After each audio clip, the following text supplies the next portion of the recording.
জুলাই সনদ তো একটা ভেরি ইম্পর্টেন্ট ডকুমেন্ট হবে, মানে যদি ডকুমেন্ট হয়, কারণ এটার পিছনে তো আপনার ঘন্টার পর ঘন্টা শত শত ঘন্টা রাজনৈতিক দলগুলো সময় দিয়েছেন। ফজলু ভাই যেভাবে বলছেন ঠিক আছে, যে এরকম জুলাই সনদ যারা করছেন বা যাদের নেতৃত্বে বসছেন তাদের প্রশ্ন আছে তাদের নিয়ে, তারা কে, কোথায় থাকেন, তাদের কোন দেশের নাগরিক, তাদের কি অধিকার আছে, একদম জেনুইন প্রশ্ন।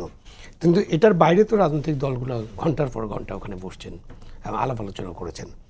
এখন আমাদের সালাউদ্দিন আহমেদ যে অভিযোগটা করলেন খুবই গুরুতর অভিযোগ। আপনি ঠিক মতো লিপিবদ্ধ হয়নি, গুরুতর অভিযোগ। কেন আপনার দায়িত্ব হচ্ছে যে কোনো সভা, এটা আমরা সবাই জানি, যে কোনো সভায় যেটা আলোচনা হবে, যেটাতে মতৈক্য হবে, কারণ নোট অফ ডিসেন্ট থাকে, সেটা ঠিকমতো লিপিবদ্ধ হতে হবে। তো জুলাই সনদ যে খসড়া করা হয়েছে এটা যদি ঠিকমতো লিপিবদ্ধ না হয়ে থাকে তাহলে এটার কিভাবে সমাধান হবে? এবং সেখানে আলী রিয়াজ সাহেব বললেন যে বিষয়বস্তু অপরিবর্তিত থাকবে। মানেটা কি? ফেসিবাদের আওয়াজ। বিষয়বস্তু অপরিবর্তিত থাকবে মানেটা কি? জুলাই সনদ হচ্ছে অনেক রাজনৈতিক দল, ফেসিবাদী দলটা ছাড়া বা আরও কয়েকটি দল ছাড়া, সম্ভবত 38টি সংখ্যায় তারা গিয়েছেন, তারা আলাপ করেছেন, তারা ঘন্টার পর ঘন্টা কথা বলেছেন এবং তারা আলাপ আলোচনার ভিত্তিতে একটা ঐক্যমত্য হবে। ঐক্যমত্য মানে কি? ওইটার কমিশনের নাম কি? ঐক্যমত্য কমিশন না? জি, জাতীয় ঐক্যমত্য কমিশন। এটা চেয়ারম্যান হচ্ছে প্রধান উপদেষ্টা ডক্টর ইউনূস, নোবেল লরেট। উনি তার দায়িত্বটা, হয়তো উনি ওনার বয়সটা একটু বেশি, সেজন্য এত সময় ধরে হয়তো ক্লান্ত হয়ে যাবেন, সেখানে উনি একজন তার চেয়ে ইয়াং কাউকে দায়িত্ব দিয়েছেন। তা ঐক্যমত্য কমিশনে তো ঐক্য হতে হবে। ঐক্যমত্য কমিশন তো এরকম হবে না যে অনৈক্য থাকবে, যেসব বিষয় ঐক্য হবে, এবং সব বিষয় ঐক্য হওয়ার তো কোনো কারণ নেই, কথাও নেই, এবং হবেও না। কেন হবে? একটা গণতন্ত্রের সব বিষয় ঐক্য তো হওয়ার কথা না। প্রত্যেকের আলাদা আলাদা মতামত থাকবে, পৃথক পৃথক ব্যাপার।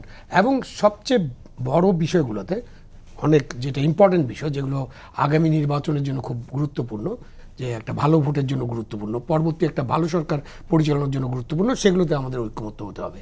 আলী রিয়াজ সাহেব যখন এই ভাষায় কথা বলেন বিষয়বস্তু অপরিবর্তিত থাকবে, তাহলে আর ওনাদের কী করার আছে? তাহলে এই সনদের দরকার কি? আপনি ডিক্লেয়ার করে দেন।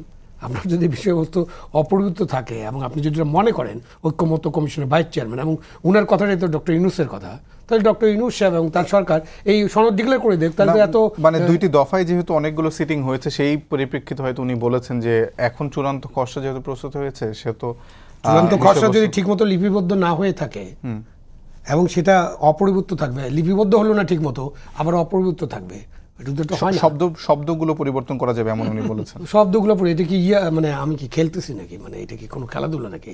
শব্দগুলো পরিবর্তন করা যাবে মানে কি? শব্দ পরিবর্তন দরকার কি? উনি তো একজন নোবেল লরেটেড চেয়ারম্যান, এবং উনি এবং ওনার সাথে যারা আছেন তারা তো সব জ্ঞানী গুণী লোক। জ্ঞানপাপী বলছি না, জ্ঞানী গুণী মানুষ। সুতরাং তাদের শব্দ পরিবর্তন করা দরকার। তারা শব্দ ঠিক মতো লিখতে পারেন নাই, শব্দ পরিবর্তন করা যাবে। ওটা দিয়ে তো বোঝা যাচ্ছে যে মানে শব্দ ঠিক মতো লিখেন নাই। আসল কথাটা হচ্ছে যে অপরিবর্তিত থাকবে, সেখানে আমরা থাকি। এবং এই ধারণাটাই হলো একটা ফ্যাসিবাদী ধারণা। এই ধারণাটা একটা স্বৈরতান্ত্রিক ধারণা, যে আমি যা বললাম তার বাইরে কিছু নাই। আপনি দরজা বন্ধ করে দিচ্ছেন, দরজা বন্ধ করে তো কিছু হবে না। এটা শেখ হাসিনা দরজা বন্ধ করে দিয়েছিল, তার পরিণাম আমরা দেখেছি। আপনি এরকম দরজা বন্ধ করার কথা বলতে পারেন না। এবং যখন সালাউদ্দিন সাহেব বলেন, বিএনপির পক্ষ থেকে যখন বলা হয় ঠিক মতো লিপিবদ্ধ হয়নি, খুবই ডেঞ্জারাস একটা অভিযোগ। এবং বিএনপি নিশ্চয়ই আগামীকালের মধ্যে এটা ক্লিয়ার করবে যে কোথায় কোথায় ঠিকমতো লিপিবদ্ধ হয়নি। ঠিকমতো লিপিবদ্ধ না হওয়া মানে একটা একেবারে অনাচার, অন্যায়। আপনি কোনো জিনিস নিজের মতো করে লিপিবদ্ধ করতে